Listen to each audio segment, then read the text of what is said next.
안녕하세요. 오늘도 사연살롱을 찾아주셔서 감사합니다. 저는 서울에서 거주하며 직장도 다니고 있는 경수진이라고 해요. 지금은 홀가분하게 벗어났지만 과거에 한 집안 사람들과 잘못 엮여서 제 인생 자체를 부정당하고 모욕을 당한 적이 있어요. 그때의 그 분노 유발자들에 대한 이야기를 좀 꺼내볼까 해요. 저는 아주 오래전부터 하고 싶은 일은 딱 하나였어요. 그리고 정말 그 일을 업으로 하면서 사는 행운을 누렸어요. 아이를 너무 좋아해서 지나가는 아이만 쳐다봐도 엔돌핀이 막 솟을 정도였죠. 그래서 아이들을 매일 만날 수 있는 어린이집 교사가 제 꿈이었어요. 가족들은 결혼도 안 한 제가 그렇게 아이들을 좋아하는 것을 보고 신기해하곤 했어요. 왜, 그리고 언제부터 아이를 좋아했냐고 물으면 그건 잘 모르겠지만 그냥 순수하고 투명한 그 아이들이 사랑스러워 미칠 것 같았죠.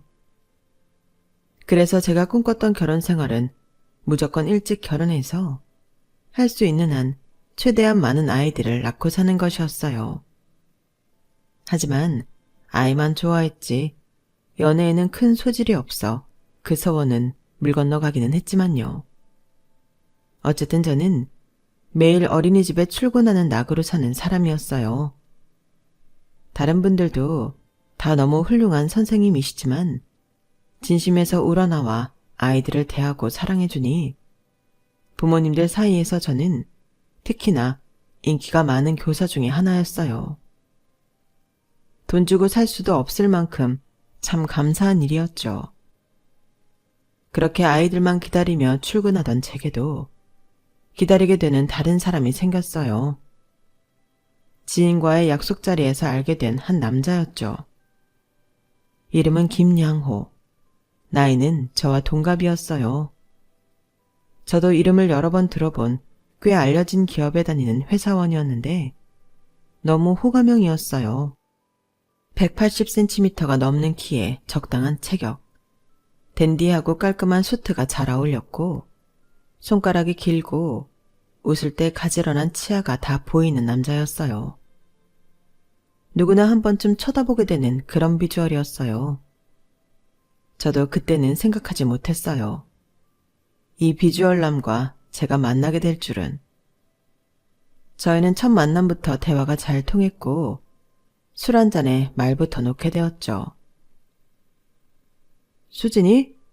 너 남자들한테 인기 많겠다. 뭐, 내가? 아닌데.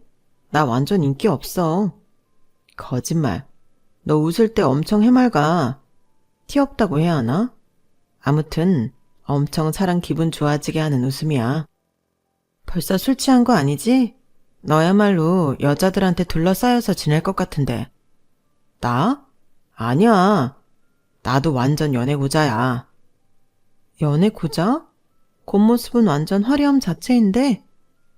나도 몰라. 왜 이렇게 매번 연애가 어려운지. 너 같은 애 완전 모시고 살 것 같은데? 그래? 너 나 맘에 들어? 어? 그게... 우리 만나볼래? 갑자기? 우리 오늘 처음 만난 거 알지? 술김에 하는 소리 아니야. 나 진짜 너 맘에 들어. 너도 나 괜찮은 거 맞지? 우리 사귀자. 어린애도 아닌데 정말 말도 안 되게 우리는 그렇게 쉽지만 강렬하게 만남을 시작했어요. 너무 웃긴 시작이었죠. 남자친구를 만나다 보니 그는 두루두루 다 괜찮아 보였어요. 오히려 그가 왜 여태까지 연애를 잘 못했는지 갑자기 나에게 사귀자고 고백을 한지 이해할 수가 없었죠. 다행히 그렇게 가볍게 만난 것 치고는 저희는 잘 맞는 듯 했고요. 서로 많이 좋아하기도 했지만요. 그렇게 그와 2년이라는 시간 동안 연인으로 지냈고 서로 좋아하는 마음이 깊어져 결혼에 대해서도 진지하게 생각하게 되었어요. 이제 우리 정말 결혼해도 되지 않을까? 내 주변에서는 아직 간 친구들이 몇 없어서 솔직히 좀 겁나기는 해. 대가 있는데 뭐가 겁나. 이렇게 맨날 데이트하고 헤어지는 것도 진짜 싫단 말이야. 같이 살면 그럴 필요도 없잖아. 수진아, 우리 결혼하자. 어? 자기 진짜 자신 있어? 당연하지. 너도 아이 좋아한다고 많이 낳고 싶다 했잖아. 지금부터 우리 노력하면 네가 꿈꾸는 대가족 이룰 수도 있어. 자기 말대로 나도 아이를 많이 갖고 싶기는 하지만 막상 결혼이라고 하니까 약간 떨리는 느낌? 남자친구는 제가 원하는 다산을 밀어붙이며 결혼을 빨리 하자고 졸랐어요. 처음에는 결혼이라는 것에 약간 겁이 나기도 했지만 든든한 그가 평생 제 옆에 있어준다고 하니 저도 안심이 되었죠. 남자친구가 저희 집에 인사를 왔고 부모님 두 분 다 너무 좋아하셨어요. 아우, 이렇게 잘생기고 멋있는 남자를 우리 수진이가 어디서 만난 거야? 엄마, 아빠, 우리 양호 잘생겼지? 키도 엄청 크지? 그런데 능력도 진짜 좋다? 수진아, 부모님 앞에서 창피하게 무슨 그런 얘기를 해. 뭐 어때? 내 남친 잘난 건 동네방네 소문내야지. 양호가 지금 직급이 과장인데 그것도 나이에 비해서 되게 빨리 승진한 거래. 동기들은 아직 주임 달고 있는 사람들이 대부분이래. 어머, 그랬어? 우리 수진이랑 동갑인데 벌써 과장 직급이라니. 정말 일 잘하나 보다. 아닙니다. 제가 운이 좋아서. 양호가 이 속도로만 계속 쭉쭉 올라가면 내후년에는 팀장일까지 할 수도 있대. 장난 아니지? 이렇게 귀한 인재가 우리 수진이랑 결혼한다니. 고마워요. 우리 수진이 잘 부탁해요. 아닙니다. 저야말로 잘 부탁드립니다. 수진이랑 꼭 행복하게 살겠습니다. 모든 게 더할 나위 없이 좋았어요. 정말 모두의 축복 속에서 행복한 결혼을 할 수 있을 것 같은 느낌이 들더군요. 아빠와 엄마는 같이 체인점 식당을 운영하고 계셨는데 많이는 아니지만 적당히 수입이 있는 편이었어요. 저 역시 휴학 한 번 없이 대학을 졸업하고 사회생활을 빨리 시작해 모아둔 돈도 약간 있어 큰 욕심을 부리지만 않으면 적당한 결혼 준비는 가능했어요. 저희 부모님께 남자친구를 정식으로 소개하고 나니 결혼이란 것에 한 발짝 더 다가간 느낌이었죠. 며칠 뒤 설레는 마음으로 남자친구의 집에 선물을 안고 찾아갔어요. 너무 인상이 좋은 남자친구의 어머니가 저를 반겨주셨어요. 어서 와요, 수진씨. 만나서 반가워요. 얼마나 보고 싶었는지 몰라요? 어머니의 환영에 긴장됐던 마음도 녹고 기분이 좋아졌어요. 감사합니다. 경수진입니다. 그래요. 내가 이날만을 얼마나 기다렸는지. 양호가 수진씨 칭찬을 그렇게 하더라고요. 아주 예쁘고 착실한 어린이집 선생님이라고. 실제로 보니까 사진보다 훨씬 예쁘네요. 칭찬해 주셔서 감사합니다. 사실 양호 씨는 아버지가 안 계셨어요. 어릴 때 돌아가셨다고 했는데 상처가 될까봐 무슨 이유로 그렇게 된 건지는 묻지 않았었죠. 대신 아버지가 돌아가시면서 남긴 사망보험금이 꽤 됐었는데 어머니가 그 돈으로 여기저기 재테크한 것이 제법 성공적이어서 부족한 것 없이 사는 것 같았어요. 집이 너무 예뻐요, 어머니. 내가 집 꾸미는 걸 좋아해요. 화분 키우는 것도 좋아하고. 집 구경할래요? 어머니는 남편과 사별했다고 전혀 느낄 수 없는 우아하고 여유로운 모습이었어요. 요리 솜씨도 얼마나 좋으신지 차려주신 밥도 너무 맛있게 먹었죠. 결혼하게 되면 집은 내가 3억 정도 보태줄 수 있어요. 다행히 둘이 직장이 그렇게 멀지 않으니까 집 구하는데 트러블은 안 생기겠네요. 3억이요? 저희가 그냥 대출 받아서 작게 시작해도 되는데 많이 모으려면 처음에는 어른 도움이 좀 필요할 거예요. 양호한테 듣자 하니 아이를 너무 좋아해서 어린이집 선생님이 됐다던데? 네, 저는 아주 어릴 때부터 꿈이 아이들과 함께하는 직업을 갖는 것이었어요. 세상에, 그러니까 얼굴이 저렇게 순수하고 맑구나? 그럼 아이도 많이 갖고 싶겠네요? 네, 힘 닿는 데까지 많이 낳고 싶어요. 아, 요즘 같은 때에 수진 씨가 아주 애국자네요. 나도 애가 양호 하나라 집이 좀 시끌벅적했으면 할 때가 많았어요. 아이 많이 낳으면 또 그만큼 돈도 많이 들어갈 테니까 이번에 내가 도와줄게요. 3억이 아주 많은 돈은 아니지만 그래도 부담은 좀 줄어들 거예요. 저는 너무 황송하고 감사했어요. 아예 우리 둘이 모아둔 것에 대출을 최대한 받아서 시작하려고 했었는데 3억이면 저희가 구하려는 동네의 아파트 전셋값에 부담이 4분의 3이나 줄은 셈이었어요. 어머님의 환대도 너무 좋았지만 생각지도 못한 3억에 훨씬 더 기분이 좋았던 것도 사실이죠. 자기야, 나 어머님 너무 좋아. 인상도 좋으시고 나한테도 잘해주시고. 수진이 네가 싹싹하게 잘해서 그렇지. 너희 어머니 아버지도 나 좋아해 주시잖아. 아, 뭔가 기분 진짜 좋다. 우리 결혼 정말 순조로울 것 같아.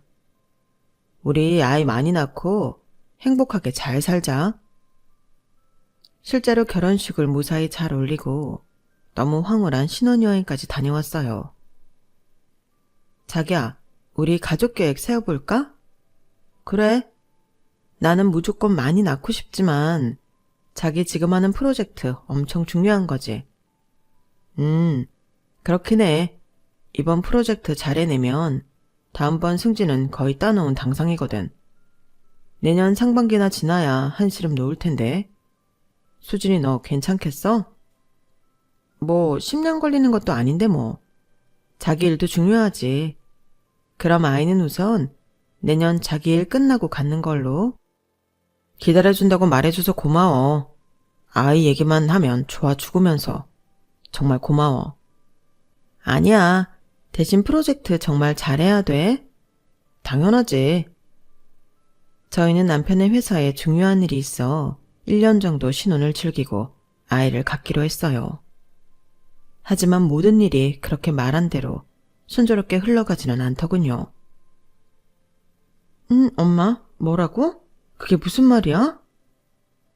저는 엄마가 시키는 대로 황급히 TV를 켰고 뉴스에서 청천벽력 같은 소식이 전해졌어요. 아빠와 엄마가 하고 계신 체인점 식당의 브랜드에서 소비자를 속이고 저렴한 재료를 쓰고는 비싸게 음식을 판 것이 밝혀졌던 거예요. 저희 부모님 역시 회사에서 주는 재료를 받아 조리하고 판매했던 거라 그런 눈속임이 있다는 것은 아예 모르고 계신 상황이었어요. 그거 그 회사가 잘못한 거잖아. 왜 우리가 뒤집어 써야 해? 저는 울분을 토했어요. 우리는 이런 사실을 몰랐다고 아무리 외쳐도 소비자 입장에서는 회사랑 짜고 기만한 것이 돼버린 거지. 우리도 저렴하게 본사에서 재료를 받은 것은 절대 아닌데. TV의 영향력은 아주 막강했어요. 뉴스가 보도되던 그날 저녁부터 손님 발길이 뚝 끊기더군요. 엄마 아빠의 한숨이 깊어져 갔어요. 저는 제가 할 수 있는 한 본사에도 방송국에도 항의서를 보내봤지만 이미 부모님 식당 브랜드의 이미지에 큰 타격을 입어 아무 소용이 없더군요. 한 달 매출이 90%나 떨어지고 이렇게 3달이 넘게 지속되자 부모님은 폐업을 하겠다고 하시더군요. 수진아, 아빠 엄마가 미안해. 그런데 이제 정말 더 이상 버틸 수가 없어. 일하는 분들 다 내보내고 우리 둘이 하는데도 너무 힘들어. 결혼식 때도 볼 수 없었던 아빠의 눈물을 그날 보았어요. 저 역시 심적으로 너무 힘들었어요. 제가 부모님의 상황을 해결해 줄 수 없다는 현실이 너무 싫었어요. 남편 역시 이번 일을 아주 심각하게 받아들였어요. 엄마랑 아빠는 지금 사시는 집까지 팔아야 된다고 그러시네. 작은 집을 알아보고 계셔. 많이 힘드시겠다. 프로젝트가 코앞이라 장인어른 장모님 신경 못 써드려서 미안해. 아니야. 자기 일도 중요하지. 하지만 부모님의 식당 이야기가 시모의 귀에 들어갔고 그날부터 온화하고 인자했던 시모의 태도가 180도 변하기 시작했어요. 여보세요? 나다. 양호한테 들었는데 그거 진짜니? 부모님 식당 망한 거. 네. 처음부터 잘 알아보고 식당을 하시던가 했어야지. 너네 결혼한 지 1년도 안 됐는데 도대체 이게 무슨 날벼락이야? 부모님도 저희한테 굉장히 미안해하고 계세요. 미안하다고 해서 될 일이니? 어머니, 왜 이렇게 화를 내세요? 저도 지금 부모님 일로 마음도 아프고 힘들어요. 내가 지금 화 안 나게 생겼니? 사돈 내 망하면 당장 네 돈, 아니 우리 양호 돈까지 들어갈 텐데. 아, 네? 아니에요. 엄마랑 아빠가 저한테도 돈에 관해서 얘기한 적 한 번도 없으세요. 지금 사는 집이라도 팔아서 어떻게 해볼까 하시고 있는데. 집 팔아서 다 메꿔지니? 그리고 지금 그걸로 막아진다 한들 돈 한 푼 없이 노후 준비는 결국은 네 돈, 아니 우리 양호 돈 가져가는 거 아니냐고. 내 말이 틀려? 어머니, 저 그렇게까지 생각해 본 적도 없고 부모님 정말 열심히 사신 분들이에요. 다시 꼭 재기하실 거라고요. 사돈댁이나 나나 똑같이 60대인데 재기는 무슨. 아, 속 터져. 왜 딸내미 시집 보내고 1년도 안 돼서 이런 일이 터지냐고. 어머니, 저희 부모님도 피해자예요. 본사에서 물건 제값 주고 팔았는데 속은 거라고요. 바보같이 그걸 속긴 왜 속아? 그 정도도 딱 보고 싸구려인지 좋은 건지 구별도 못하면서 식당을 왜 해? 너무 돌변한 시모의 모습에 저는 머리까지 빙빙 돌고 속이 울렁거렸어요. 전화를 끊고 한없이 눈물만 흘렀어요. 남편에게 시모와의 통화 이야기를 했어요. 그래? 엄마도 좀 흥분했나 보다. 수진이 네가 이해해. 나 아들 하나인데 그 소식에 다른 건 안 보이고 그냥 내 생각만 하신 걸 거야. 결혼했는데 우리 가족 아니야? 우리 부모님 일인데 그렇게 서운하게 이야기하실 이유가 뭐 있어. 내가 진짜 내 돈이고 자기 돈이고 갖다 드렸으면 억울하지는 않지. 나 어머님 그런 모습 처음 봐. 내가 엄마한테 잘 이야기할게. 엄마도 지금 너한테 미안해하고 있을 거야. 한 번도 나한테 그렇게 소리치신 적 없었는데 나 정말 많이 놀라고 무서웠어. 은연중에 남편이 시모에게 저 대신 큰 소리 쳐줄 것을 기대했지만 오히려 제게 지는 신용하고 들어가는 말에 서운함이 더 크게 밀려왔어요. 제가 잘못한 것도 없는데 지고 들어가야 하는 상황이 이해가 되지 않았죠. 하지만 부모님 상황도 좋지 않은데 저까지 불협화음을 만들면 오히려 엄마랑 아빠가 더 미안해하실까봐 저는 굽히는 척을 하기로 했어요. 어머니 저예요. 그래. 죄송해요. 예의 없게 굴어서. 알긴 아니? 난 네가 나 손절한 줄 알았다. 제가 왜 어머니를 손절해요. 저도 속상한 마음에 그랬어요. 네가 이렇게 사과를 하니까 받아는 들이마. 그런데 정말 확실히 짚고 넘어가자. 사돈 때 아무리 어려워도 함부로 도와주고 그러는 거 아니다. 네, 어머니 말씀 이해했어요. 걱정하시는 것도 다 이해했고요. 양호 씨 돈을 저희 부모님께 가져다 드리는 일은 없을 거예요. 지금 두 분이서 계속 방법을 강구하고 계세요. 걱정 마세요. 가져다 준 적도 없고 가져갈 계획도 없었던 돈이었는데 사과를 하고 있자니 자존심이 상하더군요. 그래도 모두를 위한 일이 후퇴라고 생각하며 참았어요. 하지만 그날 이후로 저는 시모를 다시 보는 계기가 되었어요.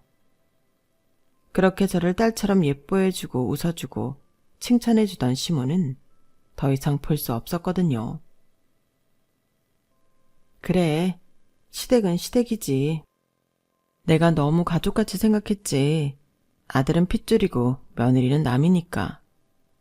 나도 이제 어머니가 나를 어떻게 생각하는지 다 알았으니까 정말 딱 할 도리만 할 거야. 이제 우리 사이에는 벽이 생긴 거야. 저는 속으로 앞으로 시모와 거리를 두겠다고 생각하고 있었어요. 사과는 했지만 그만큼 저도 상처를 받았으니까요. 전과 달라진 제 태도를 시모도 느꼈는지 매일 한 번씩 하던 통화도 잠잠해졌고 꼭 필요한 일이 있을 때만 만나러 갔어요. 남편은 중간에서 눈치만 보다가 항상 시모 편을 들더군요. 수진아, 그만해.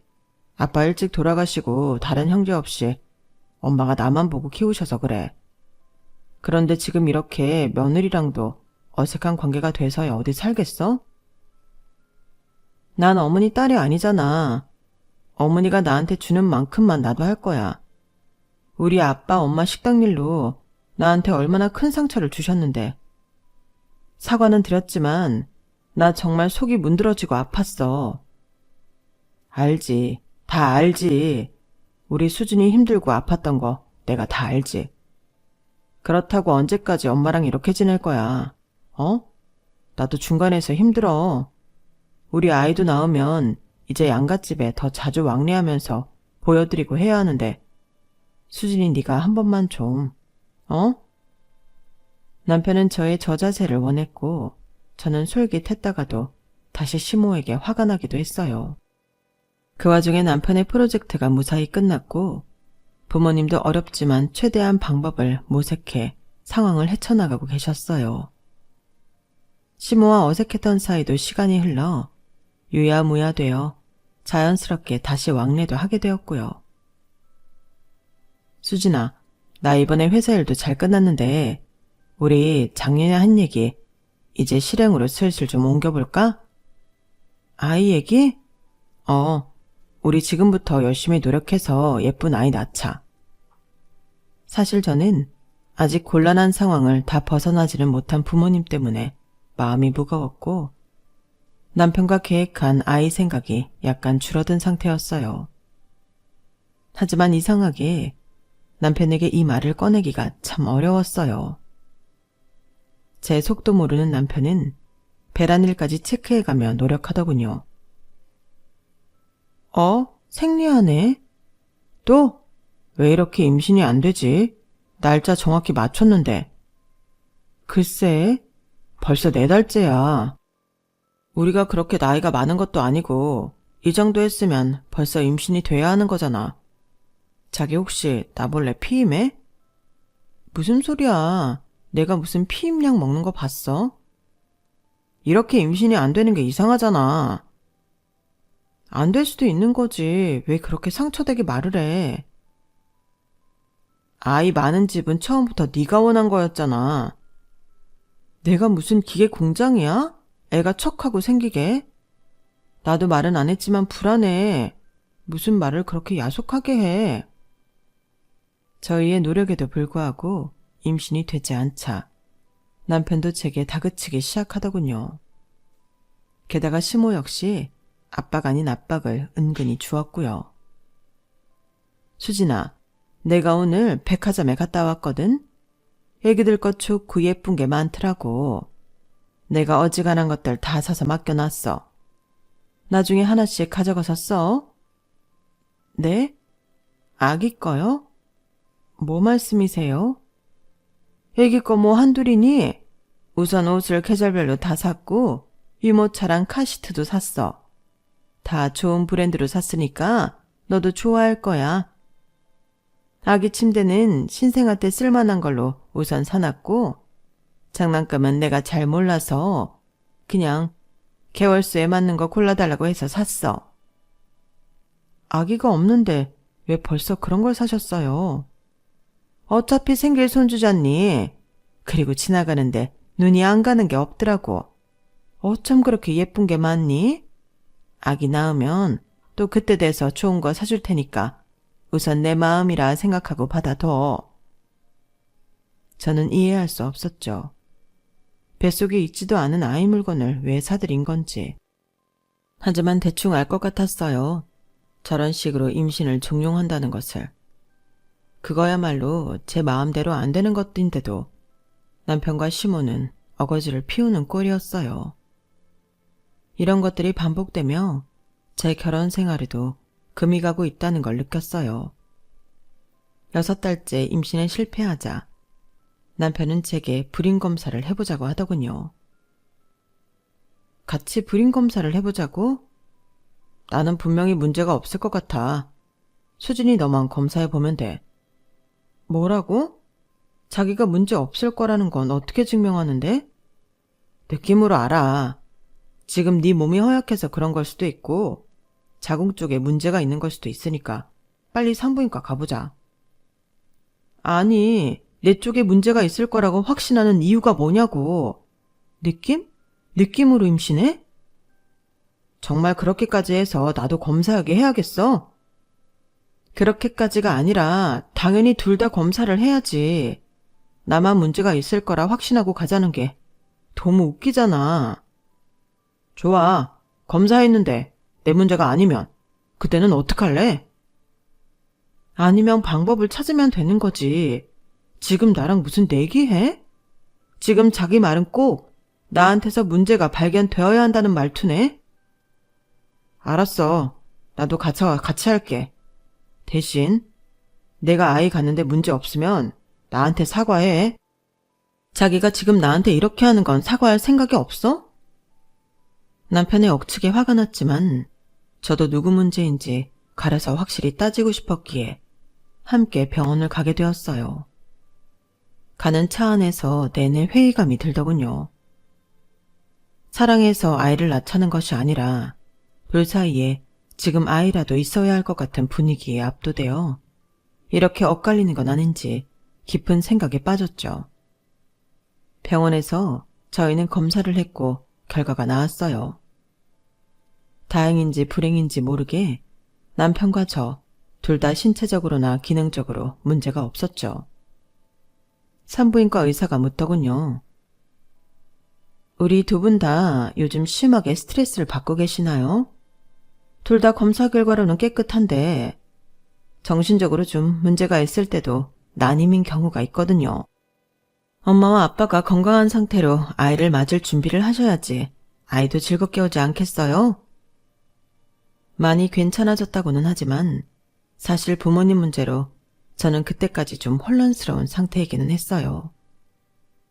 남편에게 티를 내지는 않았고요. 저는 혹시나 하고 의사에게 물었어요.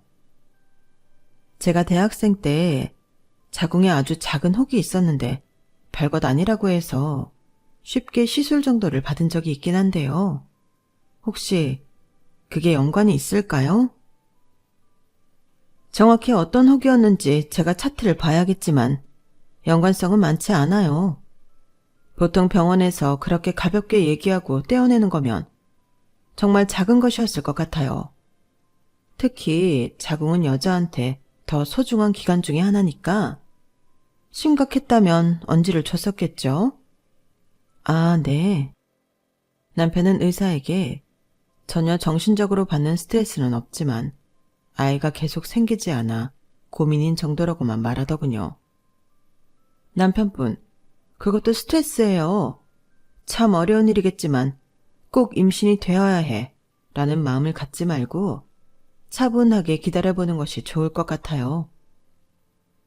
산부인과를 넣으며 남편이 투덜거렸어요. 차분하게 마음을 가지라고? 그런 말은 누가 못해? 내가 뭘 했어? 나 문제없다고 했잖아. 나는 뭐 문제 있다고 나왔어? 김영호, 너 왜 이렇게 이기적이야? 너는 뭐 예전에 혹을 뗀 적이 있다며. 저 의사가 뗀 것도 아닌데 네 말만 듣고 그게 심각한 건지 아닌지 어떻게 알아? 그럼 그것 때문에 임신이 안 된다는 말이야? 그럴 가능성도 있는데 너무 배제시켰다 이거지. 너 김양호 진짜 너무한다. 너무한 건 오히려 너지. 아무리 작은 거라고 혹 떼어냈다는 얘기를 숨긴 건 너잖아. 숨기다니 기억도 나지 않을 만큼 별거 아니었어서 이야기 못했던 거야. 큰 수술이었으면 내가 진작 했겠지. 네 속이야 나는 모르지. 안 한 건지 못한 건지. 아무튼 난 아무 문제 없는데 괜히 너 때문에 검사니 뭐니 해가지고 기분만 잡쳤네. 먼저 발걸음을 쌩 하고 돌리며 가는 남편의 뒷모습을 한참 보고 있었어요. 저게 내가 알던 김양호가 맞나? 그렇게 사랑했던 김양호가 맞아? 남편의 변한 모습이 낯설고 두려웠어요. 왠지 이 결혼 생활의 끝이 보이고 있는 것 같았어요. 그리고 그 마지막을 앞당기는데 시모가 아주 큰 역할을 해주었죠. 검사 사건 이후 며칠 뒤 시모에게 오랜만에 전화를 받았어요. 여보세요? 나야. 너 지금 어디니? 어머님, 저 지금 출근 중이에요. 출근? 어린이집? 네. 아우, 넌 참 속도 좋다. 무슨 말씀이세요? 어린이집으로 출근이 하고 싶니? 갑자기 무슨 말씀이세요? 저 계속 어린이집에서 일해왔잖아요. 애도 못 갖는 네가 어린이집에서 일하는 게 웃기다는 말이다. 네? 뭐라고요? 양호한테 들었다. 양호는 남자로서 아무 문제 없다면서. 너는 왜 자궁에 혹된 얘기를 그동안 숨기고 안 했니? 그것 때문에 임신이 안 되는 거였으면 나나 우리 양호가 그렇게 속 끓이지 않았어도 되잖아. 김양호가 그래요? 자기는 아무 문제 없고 제가 혹된 것 때문에 임신이 안 된다고? 얘 좀 봐. 김양호? 그래, 양호가 그랬다.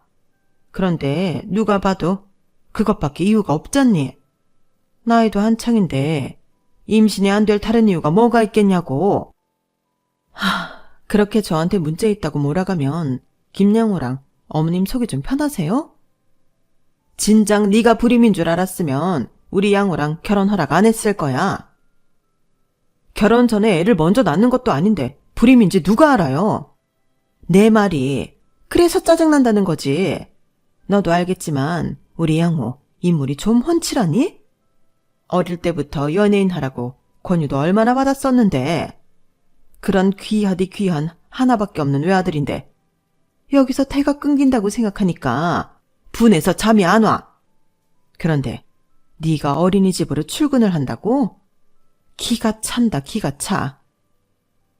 어린이집에 애 안 생기는 사람은 취직 금지시키는 법이라도 있어요?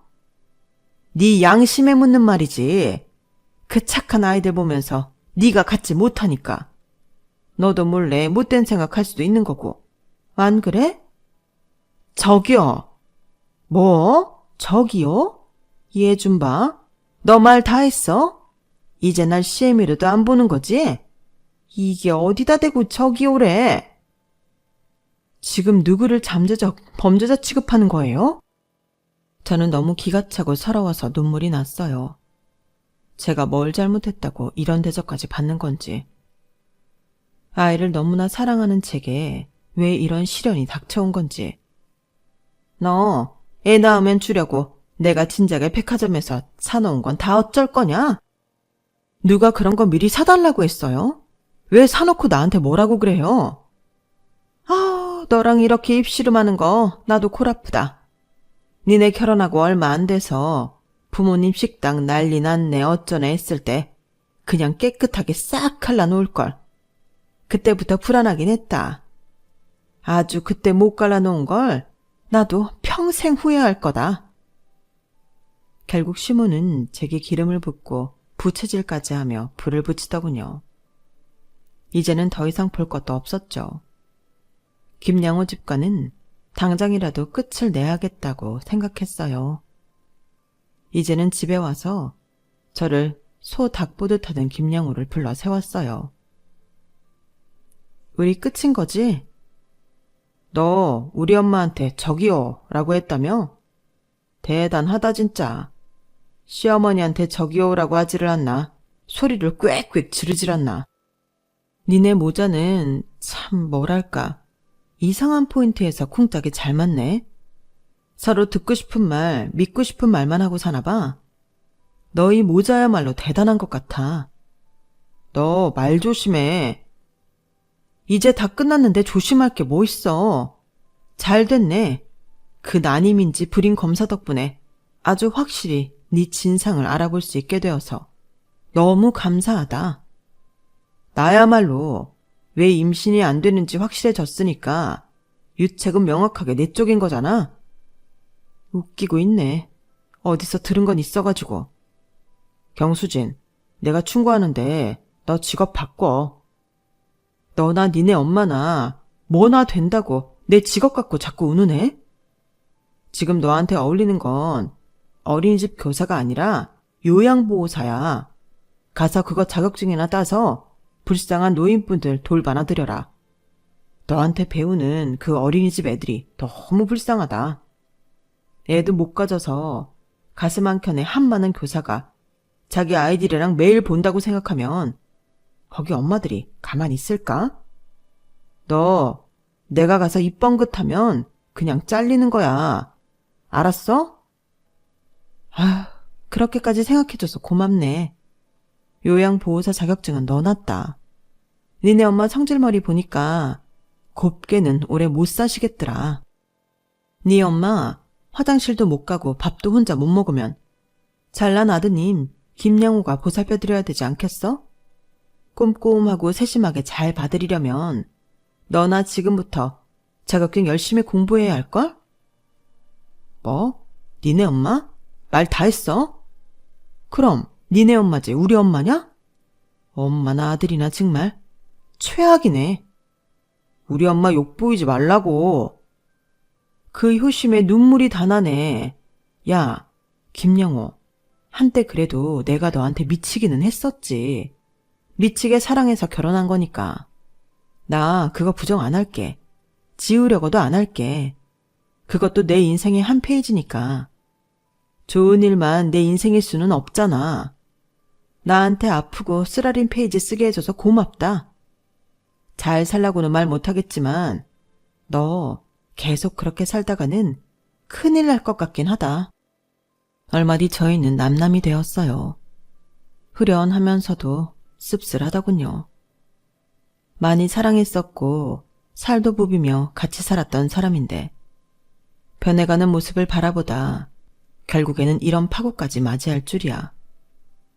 결혼생활 2년도 못 채우고 이렇게 끝이 나다니. 하지만 그에게 마지막으로 했던 말들은 진심이었어요. 그와 했던 시간, 다툼, 상처들은 저를 지독히도 아프게 했지만 그것 또한 제 인생의 일부이기에 버리지 않고 가져가기로 했다는 사실 말이에요. 이혼 후 부모님은 당신들 때문이라며 많이 속상해하셨어요. 시간이 약이라고 저 역시 저만의 시간이 필요했죠. 저는 그렇게 좋아하는 아이들과 함께한 장소를 잠시 떠나기로 마음먹었어요. 하지만 제 발길이 향하는 곳 역시 아이들이 있는 곳이었어요. 바로 아프리카에 봉사를 갔었거든요. 그곳에서 밝은 아기가 아닌 어둡고 병들고 굶주린 아이들을 보살피며 제 인생과 가치관에 대해 더 깊게 생각하게 되었어요. 혹시 나는 나한테 웃어주고 안겨주고 달려와주는 아이들만 예뻐했던 것은 아닐까? 이렇게 내 도움의 손길이 필요한 어려운 아이들도 많은데 난 그냥 보기 좋고 예쁜 아이들만 좋아한 편애자는 아니었을까? 저는 아프리카에서 많은 반성을 하고 아낌없이 저를 내어주고 돌아왔어요. 한국에 오자마자 반가운 소식이 전해졌어요. 경수진 선생님? 안녕하세요. 여기 T 어린이집이에요. 안녕하세요. 여기 H 어린이집인데요. 이제 연락이 되시네요. 많이 기다렸어요. 수진님, 저희 J 어린이집에 좀 와주세요. 저는 많은 어린이집에서 쏟아지는 스카우트 제의를 받았어요. 어떻게 된 영문인지 몰랐는데 전에 있던 어린이집에서 학부모님들이 좋은 글들도 많이 남겨주시고 원장 선생님이 제가 없는 동안 여기저기 추천을 많이 해주셨더군요. 덕분에 저는 제가 원하는 헌금과 페이를 선택해 다시 어린이집 일을 할 수 있게 되었죠. 하나 달라진 것이 있다면 제가 쉬는 날에는 되도록 보육원이나 고아원에 아이들을 찾아가기 시작했다는 거예요. 그곳에도 너무 착하고 예쁜 아이들이 많더군요. 그 아이들 역시 아무 편견 없이 사랑해주게 되었어요. 그리고 김양호 때문에 남자를 못 만날 줄 알았는데 봉사하며 알게 된 한 남자에게 다시 사랑을 배웠고 재혼까지 하게 되었어요. 그리고 저희 사이에서는 아주 건강하고 예쁜 아이가 태어났답니다. 그것도 셋이나요. 아무리 검사를 한다 한들 제 배 앞에서 아이들을 셋이나 낳았는데 제가 불임이 아니었다는 것은 설명할 필요도 없었죠. 아마 전 남편과 시모가 저희 아이들 이야기를 들었다면 뭐라고 했을까요? 순순히 김양호가 문제가 있다라고 했을까요? 아니면 또 제가 어디서 애를 훔쳐왔네 어쩌네 하면서 말도 안 되는 소리를 짓거렸을까요? 다행히 지금 엄마와 아빠가 가까이서 아이들을 함께 돌봐주시고 계셔서 저 혼자 절대 힘들지 않아요. 남편 역시 적극적으로 집안일과 육아를 같이 해주고 있고요. 덕분에 저는 어린이집 일도 봉사하는 일도 계속 할 수 있게 되었죠. 얼마 전 알고 싶지는 않지만 어쩌다 알게 된 전남편 소식에 저는 피식 웃고 말았어요. 전남편 역시 같은 회사 사내에서 한 여자와 사귀고 재혼을 한 것 같더군요. 하지만 또 둘 사이에 불임 문제가 불거졌고 시모가 저한테 했던 것처럼 기름을 끼얹은 모양이에요. 재혼한 새 와이프는 다른 직원들이 다 보는 회사 게시판에 전 남편과 시모의 행각을 낱낱이 까발렸고 탄탄대로만 열릴 줄 알았던 전 남편은 결국 그 회사를 그만둘 수밖에 없었다고 하더군요. 그 시모는 아들이 잘 되기를 바라는 건지 아닌 건지 도무지 알 수가 없네요. 저는 지금 너무 행복하게 지내고 있어요. 자상한 남편과 토끼 같은 내 새끼들 옆에서 적극적으로 도움을 주는 부모님까지. 지금 이 소중한 시간들은 제 인생에서 좋고 행복한 페이지로 장식될 수 있기를 바래요. 제 이야기는 여기까지예요. 털어놓고 나니 마음이 한결 홀가분합니다. 들어주셔서 감사드리고요. 여러분의 가정에도 행복이 가득하시길 진심으로 바랍니다. 여러분, 사연 댓글에 응원과 현명한 조언 부탁드려요. 좋아요와 구독은 저에게 큰 힘이 됩니다. 오늘도 좋은 일 가득하세요.